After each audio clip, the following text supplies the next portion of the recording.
우리가 지난주죠.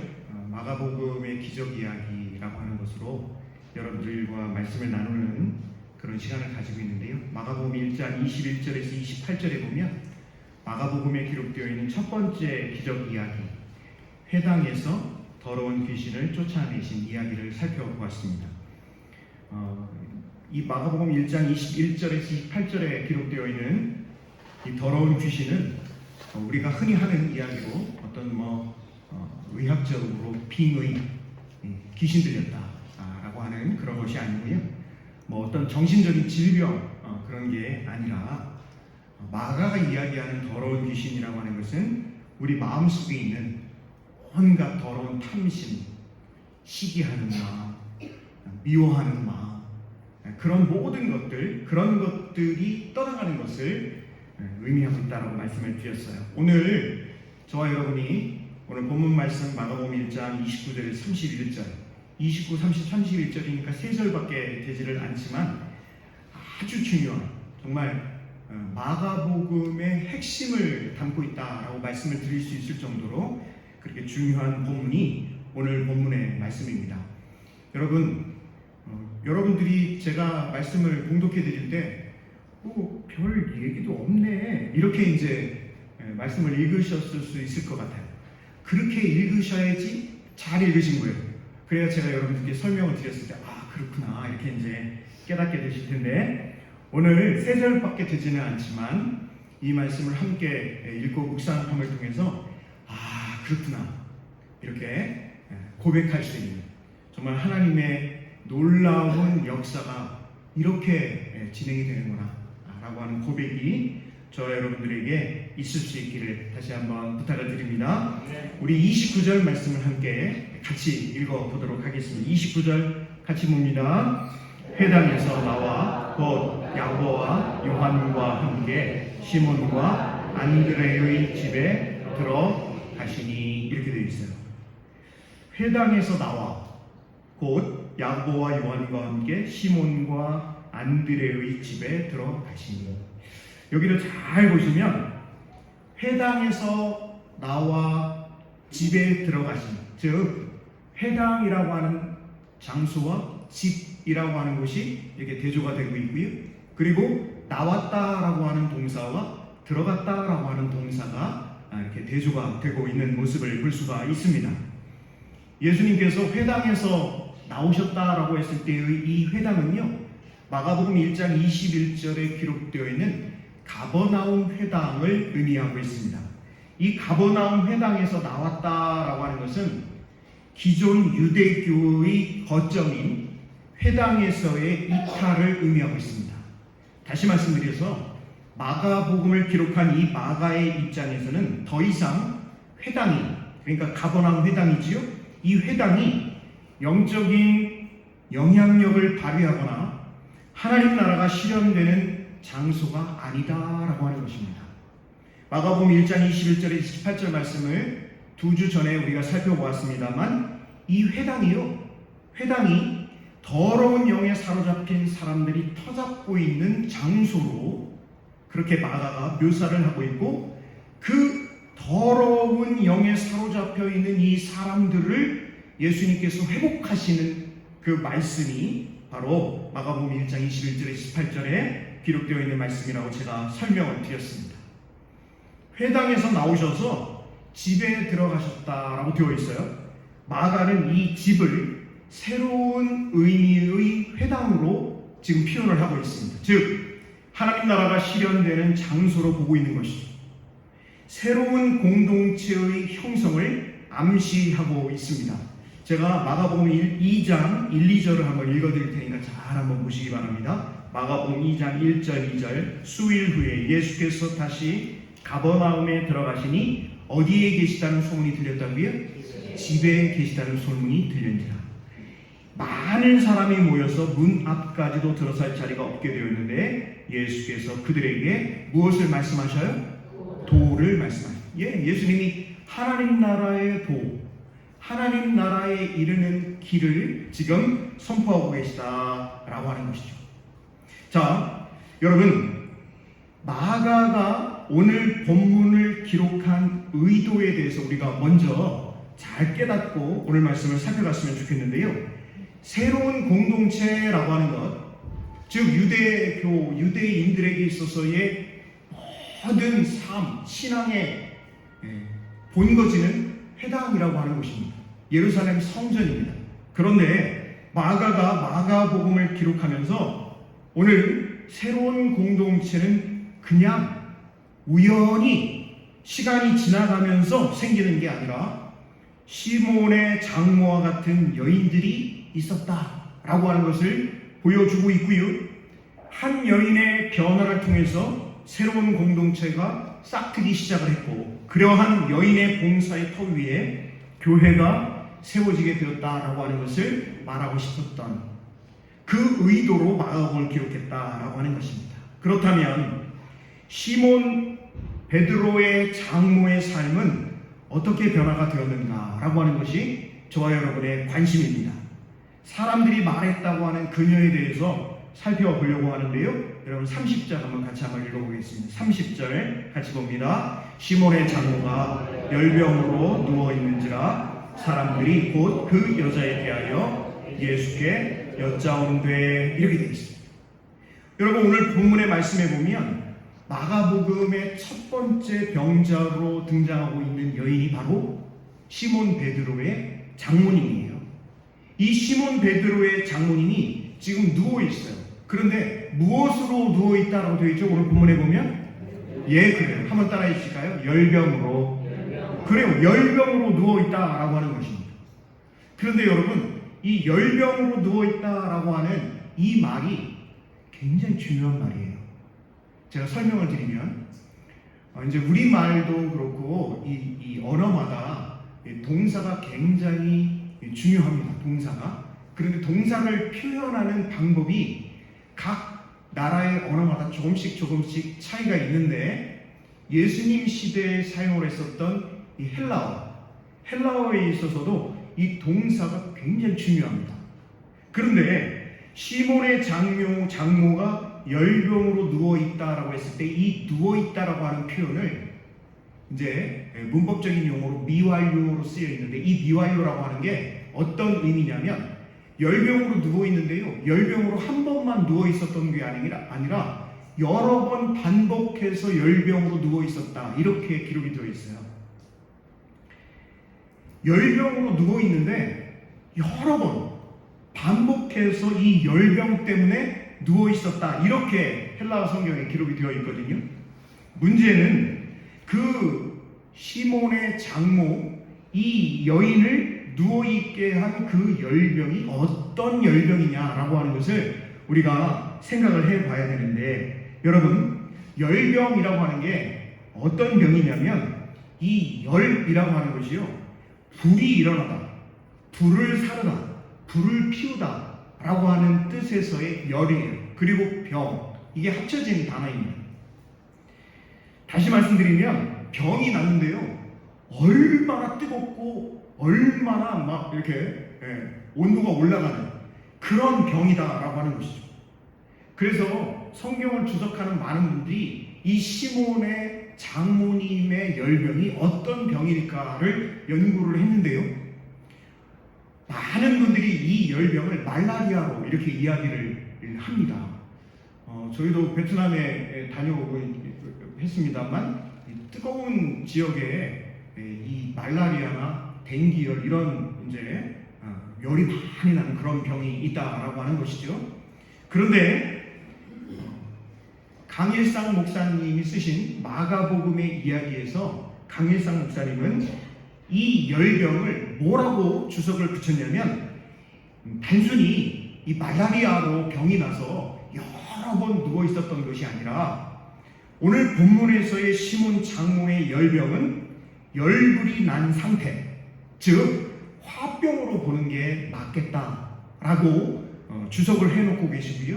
저도 강일상 목사님의 그 주석을 따라서 여러분들께 설명을 드리려고 합니다. 다시 말씀드리면, 오늘 30절에 기록되어 있는 시몬 베드로의 장모가 열병으로 누워 있는데, 이 열병은 말라리아나 댕기열이 아닌 화병으로 인한 열병이었다. 이렇게 여러분들께 설명을 드리면서 그 여인에 대해서 사람들이 예수님께 이야기를 하고 있는 것이 30절에 기록이 되어 있는 거예요. 다시 한번 제가 읽어드리면 시몬의 장모가 열병으로 누워있는지라 사람들이 곧 그 여자에 대하여 누구께 이야기를 하고 있다고요? 예수님께 이야기를 하고 있는 것입니다. 왜 이런 일이 일어나고 있는지 여러분 관심을 여러분들 마음속에 좀 관심을 좀 도대체 오늘 3절밖에 되지 않는 내용인데 목사님이 왜 이렇게 중요하다고 하면서 오늘 본문의 이야기를 이렇게 해나가고 있을까? 여러분들이 귀와 마음의 문을 좀 여시면서 30절에 보면 그 여자에 대하여 예수께 여짜온데 예수님께 이야기를 하는 거예요. 여러분 우리의 상상력을 좀 동원을 하면 이 여인이 누구냐면 오늘 본문에 기록되어 있는 이 여인은 베드로의 누구라고요? 그래요. 베드로의 장모님이에요. 딸을 시몬 베드로에게 시집 보낸 어머니라고 하는 거죠. 시집간 딸의 행복을 바라는 어머니로서의 소망과 함께 사위에 대해서 기대가 있을까요? 없을까요? 아이 당연하죠. 자기의 딸을 그냥 귀하게 낳으면서부터 시작해가지고 시집을 보낼 때까지 시집을 보내고 나서 딸의 행복을 바라는 어머니의 마음, 당연히 사위가 딸에게 잘 해주고 행복하게 삶을 살아가기를 바라는 것은 당연한 친정 어머니의 그럼요. 친정 어머니에서 당연히 그렇게 생각하게 되는 것이죠. 그런데 갈릴리 호수에서 어부로 생계를 꾸려가던 사위가 고기 얼마나 잘 잡고 그 베드로에게 시집가면 먹고 사는데 전혀 문제 없고 여러분 지금 이 이야기가 2000년 전 이야기니까요. 먹고 사는데 전혀 문제 없다? 시집 잘 간 거예요? 잘못 간 거예요? 시집 잘 간 거죠. 동네 사람들이 전부 다 부러워하는 거예요. 아이고 그냥 시집 잘 보냈어. 어쩌면 그런 신랑감을 얻었어. 아이고 대박 났어. 아마 시몬 베드로의 장모님도 입꼬리가 이렇게 올라갔을 거예요. 우리 딸 시집가서 잘 살 수 있겠지. 그런데 어느 날 갑자기 이 베드로 사위가 말입니다. 그물을 내던지고 누구를 따라 나섰다고요? 예수님이라고 하는 사나이를 따라 나서게 되었습니다. 과연 친정 어머니의 심정이 어떠했을까요? 자기 딸을 버리고 가정을 버리고 생판 알지도 못하는 이름도 그냥 예수 흔한 이름이잖아요. 그 청년을 따라 나섰다라고 하는 이야기를 들었을 때 그리고 자기 사위만 따로 나선 게 아니고요. 갈릴리 지역에서 많은 그 동네 청년들이 예수님을 따라 가출을 했으니 베드로 장모님만이 아닌 갈릴리 지역에 이 심각한 파문이 일었을 것이다 라고 하는 것은 저와 여러분이 충분히 상상을 할 수가 있는 것 아니겠습니까? 시몬 베드로의 장모님의 입장에서는 사위가 어떨까요? 야속합니다. 우리 딸을 내팽개치고 어디로 돌아다니는지 지금 알 수도 없는 그런 상황이에요. 사위를 생각하기만 하면 그동안 시집 잘 보냈고 그냥 먹는 거 문제 없고 행복하게 잘 살 거라고 하는 그런 기대를 했던 자기 자신이 미워질 정도인 거예요. 어머니가 자기 자신이 미워지니 생각을 해보세요. 사위가 미운 것, 사위를 떠나게 한 예수님에 대해서는 어떻게 생각을 하고 있을까요? 사위를 유혹해서 그물을 버리게 한 예수라는 사나이에 대한 노여움도 상당히 컸을 것이다 라고 하는 것입니다. 더욱이 여러분 마가복음 1장 21절에 보면 가버나움 회당 그리고 그 회당에서 거기에 모여있는 사람들 귀신 들려있는 사람들이다 라고 예수님이 선포를 해버리잖아요. 그러면서 가버나움 회당에서 기존 체제에 도전하고 나섰다 라고 하는 그런 소문이 온 갈릴리에 퍼지게 되었을 때 그 소문을 들은 시몬 베드로 장모가 사위에 대한 예수님에 대한 미움과 분노로 심정적인 괴로움을 겪었으리다 라고 하는 것은 짐작하기 어렵지 않은 상황입니다. 그야말로 속에서 지금 뭐가 나는 거예요? 열불이 납니다. 지금 어머니가 시집을 보냈는데 사위라는 놈이 말이에요, 다 팽개치고 생판 알지도 못하는 예수를 쫓아갔는데 그 예수라는 사람 소문을 들어보니까 아이고 뭐 이런 사람을 쫓아가고 난리야. 난리는 그 과정에서 지금 시몬 베드로의 장모님, 이분이 자리를 보존하고 누워있는 상황이다 라고 하는 것입니다. 오늘 본문에 나와 있는 이 눕다라고 하는 단어가요, 마가복음 2장 4절에 딱 2번 기록이 되어 있어요. 마가복음에 누워있다라고 하는 표현이 말입니다. 언뜻 보면 병이 들어서 누워있는 것이 당연하다 싶을지 몰라도 사실 이 누워있다라고 하는 단어는 마가복음을 기록한 마가에게 있어서는 매우 중요한 신학적인 의도를 내포하고 있다라고 하는 거예요. 여러분, 이 마가라고 하는 분이 누구냐면 삼촌 바나바 그리고 바울 사도와 함께 선교 여행을 1차 선교 여행을 갔다가 너무 힘들어가지고 나 더 이상 선교 여행 못하겠다라고 해서 도망왔던 사람이 이 마가거든요. 선교 여행을 갔다가 힘들다고 돌아온, 다시 말씀드리면 영적으로 누워있었던 사람, 이 마가가 영적으로 누워있다가 회복되고 난 후에 복음서의 제일 첫 번째 책을 쓴 것이 바로 마가복음이다라고 하는 것이죠. 그러니 이 마가의 입장에서 누워있다라고 하는 이 단어는요, 마가복음에 2번밖에 안 나오는데 굉장히 중요한 의미를 내포하고 있다라고 하는 것입니다. 왜 중요하냐? 누워있다라고 말해놓고요, 그 뒤에 항상 어떤 단어가 따라오냐면, 한번 따라해 주실까요? 일으키다 라고 하는 그 동사가 항상 따라오는 게 이 누워있다라고 하는 동사인 거예요. 누워있다라고 하는 동사를 쓰면 반드시 일으키다라고 하는 단어를 쓰고 있는데, 그런데 놀라운 것은 이 일으키다라고 하는 이 동사가요, 에게이로라고 하는 동사를 쓰고 있는데, 이 에게이로라고 하는 동사가 어떤 의미를 가지고 있냐면 단순히 일으키다라고 하는 것이 아니라 부활하다라고 하는 뜻으로 쓰이는 아주 중요한 단어가 바로 이 단어다라고 하는 것입니다. 성도 여러분, 우리는 예수님의 부활하심만을 부활이라고 생각을 해요. 그런데 마가복음에 기록되어 있는 이 마가복음을 잘 읽어보면 지금 속에 열불이 나가지고요, 누가 미운 거예요? 지금 베드로가 밉잖아요. 사위가 딸 버리고 집을 가출해 버렸으니까 더욱이 그 사위를 가출케 한 예수님은 베드로보다 더 미우면 미웠지, 그런 상황이에요. 그러니 열불이 나지요. 그러니까 이 일만 생각하면 그냥 막 속이 뜨거워져가지고 아이고, 그러고 그냥 머리 싸매고 그냥 뚫어놔 버립니다. 이게 여러 번 반복이 되었다.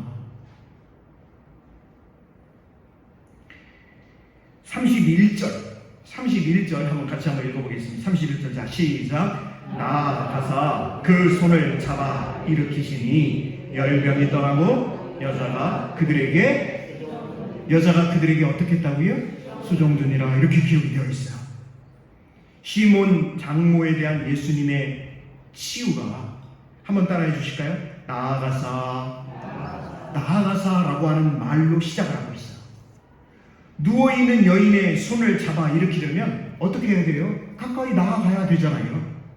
너무도 당연한 동작이에요. 가까이 가야 손을 잡아 일으킬 수 있죠. 멀리서 손을 잡을 수 있어요? 가제트 팔도 아니고. 그래요. 가까이 나아가야만 손을 잡을 수 있으니까요. 그러나 앞에서 살펴본 바대로 지금 시몬의 장모는 어떤 상황이에요? 머리 싸매고 지금 들어누워 있는 그런 상황이에요. 단순히 몸이 아파서 누워있는 것이 아닌 마음에 천불이 나가지고요, 지금 화병으로 누워있는 그런 상황이다라고 하는 것입니다. 지금 몸이 아픈 게 아니라 어디가 아픈 거예요? 마음이 아픈 거예요. 마음. 그야말로 화병 때문에 속에 열불이 나서 누워있습니다. 사위 꼴도 보기 싫고요, 그 사위를 유혹한 예수 더 꼴이 보기 싫어요. 그래서 지금 어떻게 하고 있을까요? 지금 베드로 그리고 4명의 예수님의 아직 제자는 아니고 정식 제자는 아니고 이 집을 가출했던 4명 갈릴리 사람 4청년이 지금 와가지고 이 장모님이 지금 누워가지고 있으니까요. 그래서 예수님으로 예수님 가서 좀 고쳐주시면 어떨까? 이래가지고 지금 예수님과 함께 온다고 하니까 그 소리를 들은 시몬 장모님의 입장에서는 어떨까요, 여러분? 이런 상황이에요.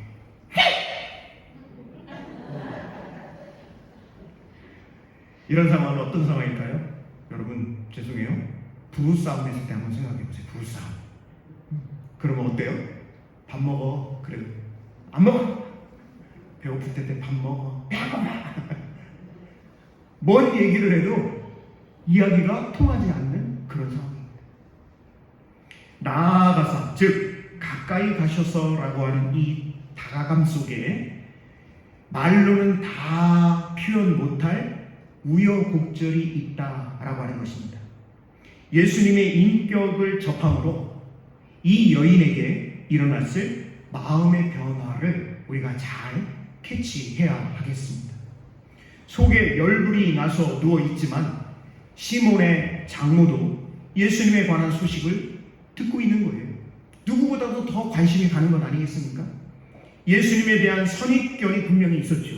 선동가이고 아주 위험한 인물이고 기존 체제에 대해서 그냥 반대하고 어떤 사람들은 돌았다, 정신 이상자다 이렇게 이야기를 하고 죄인과 세리의 친구라고 이야기를 하고 유대교 지도자들이 다 예수님에 대해서 주목을 하고 있는데 별로 감정이 안 좋다 이런 이야기들을 다 듣고 있는 것 아니겠습니까?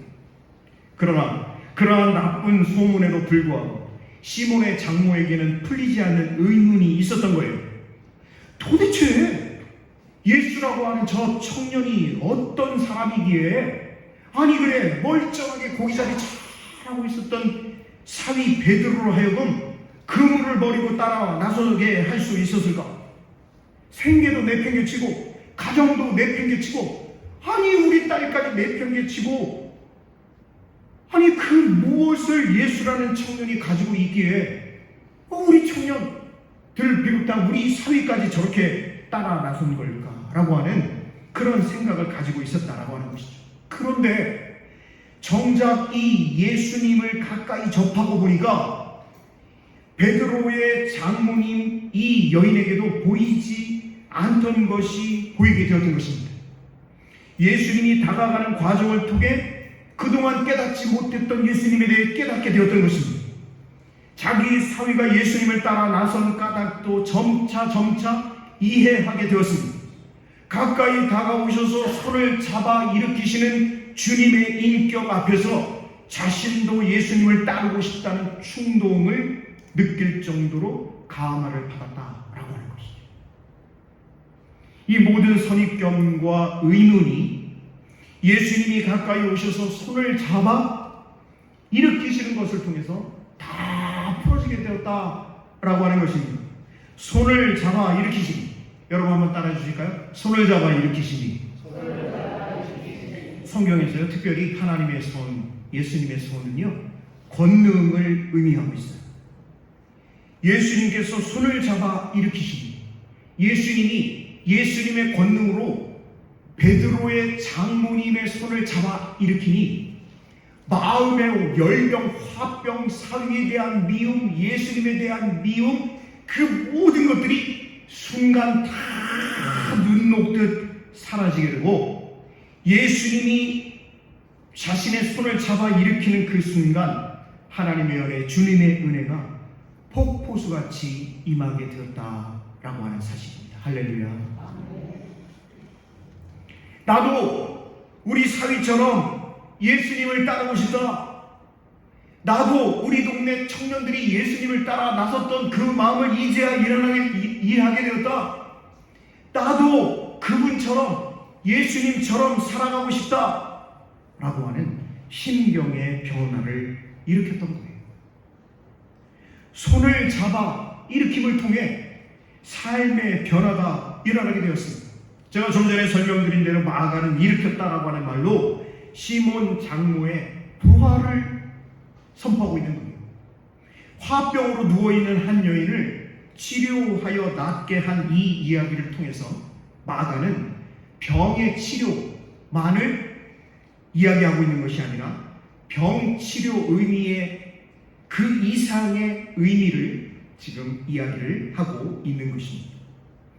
제가 몇 군데 성경을 좀 읽어 드리려고 하는데요. 고린도전서 15장 13절 말씀을 여러분 한번 보실까요? 고린도전서 15장. 고린도전서 15장은 여러분들이 잘 아시는 바울 사도가 기록한 부활장입니다. 그런데 우리 15장 13절을 같이 한번 읽어볼게요. 우리 15장 13절. 자, 시작. 만일 죽은 자의 부활이 없으면 그리스도의 다시 살아나지 못하셨으리라. 여러분, 이 구절을 읽을 때마다 조금 이상한데 이런 느낌이 있으셨을 거예요. 성경을 열심히 보신 분들은. 만일 죽은 자의 부활이 없으면 그리스도도 다시 살아나지 못하셨으리라. 예수님의 부활의 전제 조건이 지금 죽은 자의 부활이라는 거예요. 17절도 읽어보실까요? 17절 같이 한번 읽어보면 17절. 자, 시작. 그리스도께서 다시 살아나신 일이 없으면 너희의 믿음도 헛되고 너희가 여전히 죄 가운데 있을 것이요. 에베소서 2장 1절도 한번 보겠습니다. 에베소서 2장 1절.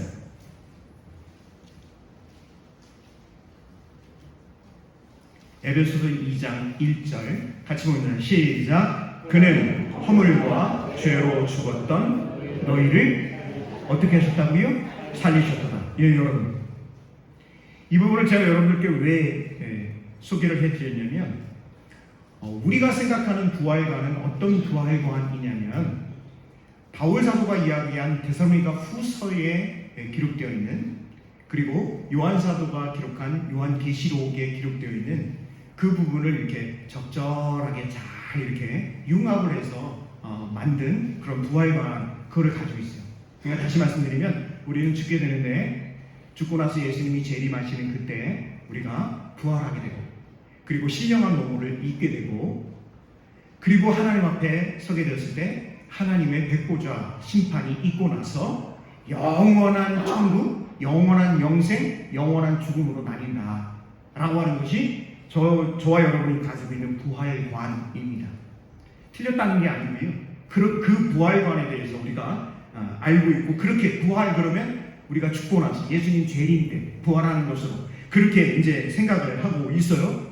그런데 여러분, 그런데 오늘 본문 말씀과 고린도전서 15장 13절 17절 에베소 2장 1절의 말씀을 잘 묵상을 해보면 어떤 것을 지금 마가가 부활이라고 이야기를 하냐면 변화 이전의 삶, 곧 죄 가운데 있는 삶. 여러분, 저와 여러분이 살아가면서 예수님을 받아들이지 않고 예수님을 받아들이고 믿는다 하더라도 여전히 옛사람의 모습으로 살아간다라고 한다면, 제가 지난번에 말씀드린 마가복음에 기록되어 있는 마음속에 여러 가지 죄악된 생각들이 있잖아요. 욕심, 간음에 대한 부분, 욕하는 것, 시기하고 질투하는 것, 조금이라도 자기 자존심이 상하는 일이 있으면 그냥 막 거품을 하는 것, 그 모든 것이 사실은 옛사람, 죄의 것을 쫓아가는 그런 삶으로 지금 마가가 이야기를 하고 있잖아요. 바로 그거예요. 그 죄된 삶, 그것이 바로 여전히 죽어있는 삶이라는 거예요. 그런데 예수님을 알게 되고 믿게 되고 예수님을 통해서 하나님 나라에 대한 그 비전을 품고 나아가는 사람은요, 물론 죄를 짓지만 이것이 하나님이 원하시지 않는 죄다. 내가 여전히 옛사람으로 살아가고 있다. 내가 예수님을 믿지만 내가 그럼에도 불구하고 죽어있는 그런 삶을 살아가고 있다라고 하는 것을 고백하고 살아가는 사람들은 그것을 깨닫는 그 순간 어떠한 삶을 살아가게 된 거냐? 바로 부활한 삶을 살아가게 된다라고 하는 것이 마가의 주장이다라고 하는 것입니다. 어려운 이야기죠. 저도 여러분들께 설명을 드리면서도 와, 참 어려운 이야기다. 그럼에도 불구하고 저와 여러분이 오늘 본문의 말씀을 통해서 잘 깨달아야 한다라고 하는 거예요. 왜 마가는 일으켰다라고 하는 부활 용어를 쓰고 있냐라고 하는 거예요. 마가는 시몬의 장모가 예수님을 만나고 그의 마음이 변화되고 삶이 변화된 것을 결국 뭐한 것으로 표현을 하고 있다고요? 따라해 주세요. 부활한 것으로 표현하고 있습니다. 할렐루야. 바로 이 부분이에요. 이 부분이 굉장히 중요한 겁니다. 지금 베드로, 시몬 베드로의 장모님의 마음은 어떤 마음이에요? 예, 사위에 대해서 섭섭한 마음이에요. 사위만 생각하면 열불이 나는 거예요. 아이고, 내가 그 인간을 잘못 보고 말이야. 우리 딸 사랑하는 딸을 시집 보내가지고 우리 딸 그냥 엄청나게 고생만 하고, 아이고, 내가 그놈의 인간 생각만 해가지고 그냥 이런 상황입니다. 그래서 누워버리는 거예요. 수시로 누워버리는 거예요. 반복해서 누워있다고 말씀드렸잖아요. 여러분, 사도행전 1장 22절을 제가 한번 읽어드릴 테니 잘 한번 들어보시기 바랍니다. 항상 우리와 함께 다니던 사람 중에 하나를 세워 우리와 더불어 예수께서 부활하심을 증언할 사람이 되게 하여야 하리라 하거늘. 가룟 유다가 스스로 목숨을 끊어가지고요, 12제자 중에서 제외가 돼가지고 베드로가 사람들에게 이야기를 해가지고 새로운 제자를 한 사람 세우면서 마띠아를 세우는 과정에서 이 이야기를 하고 있어요. 한번 따라해 주실까요? 부활하심을 증언할. 뭘 증언할? 부활하심을 증언할 사람이 필요하다는 거예요. 예수 그리스도의 부활을 증언할 사람이 필요하다. 2장 32절 말씀도 제가 한번 읽어드릴게요. 사도행전 2장 32절 말씀 제가 읽어드립니다. 이 예수를 하나님이 살리신지라 우리가 다 이 일에 무엇이라고 지금 기록을 하고 있습니까? 증인입니다. 3장 15절도 한번 보실까요? 사도행전 3장 15절. 사도행전 3장 15절. 제가 읽어드리겠습니다. 생명의 주를 죽였도다. 그러나 하나님이 죽은 자 가운데서 그를 어떻게 하셨으니? 살리셨으니 우리가 이 일에 누구라? 증인이라. 사랑하는 성도 여러분, 예수님이 행하신 것처럼 우리가 행하고 예수님이 살아가신 것처럼 우리가 살아갈 때 그것이 곧 예수 그리스도의 다시 사심을 증거하는 부활의 삶이고 부활의 증인이다 라고 하는 것을 우리가 깨달을 수 있는 것이죠. 31절, 오늘 본문 31절 말씀을 다시 한번 보실까요? 마가복음 오늘 본문 말씀 31절 말씀 31절 우리 같이 한번 읽어봅니다. 시작. 나아가서 그 손을 잡아 일으키시니 열병이 떠나고 여자가 그들에게 뭐 했다고요? 수종드려. 부활은 믿는 자들의 변화된 삶을 통해서만 증거될 수 있다라고 하는 것입니다. 예수 그리스도께서 부활하셨다라고 아무리 외쳐도요, 오늘날 우리가 저와 여러분이 밖에 나가 예수 그리스도께서 부활하셨습니다 큰 소리로 외치고 찬양하고 막 그러잖아요. 그러면 사람들이 뭐라고 그러지 아세요? 조용히 해, 시끄러 죽었어. 믿지 않습니다. 하지만 예수 그리스도로 인해 변화된 나의 삶을, 저와 여러분의 삶이 예수 그리스도로 변화된 그 변화된 삶을 살아가게 되면, 그러면 그들이 분명 예수 그리스도의 부활을 믿게 될 줄로 믿습니다. 말씀을 마치겠습니다.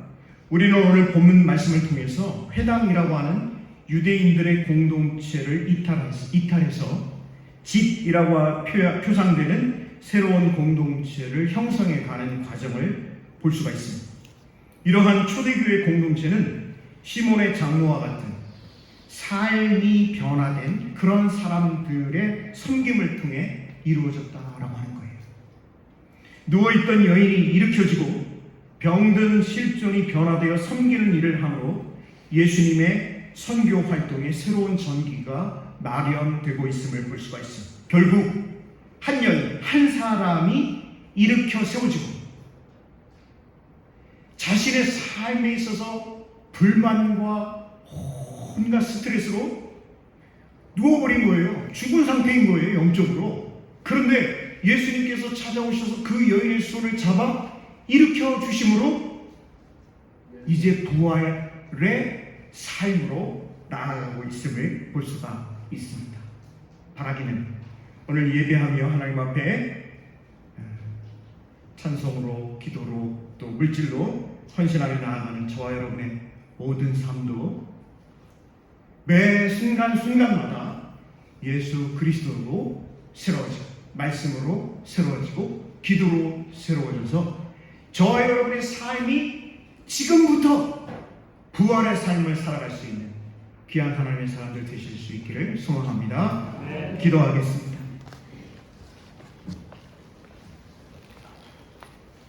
고맙고 감사하신 하나님, 오늘 마가복음의 말씀을 통해서 우리가 어떠한 삶을 살아가야 할지를 잘 깨닫게 하여 주시니 진심으로 감사합니다.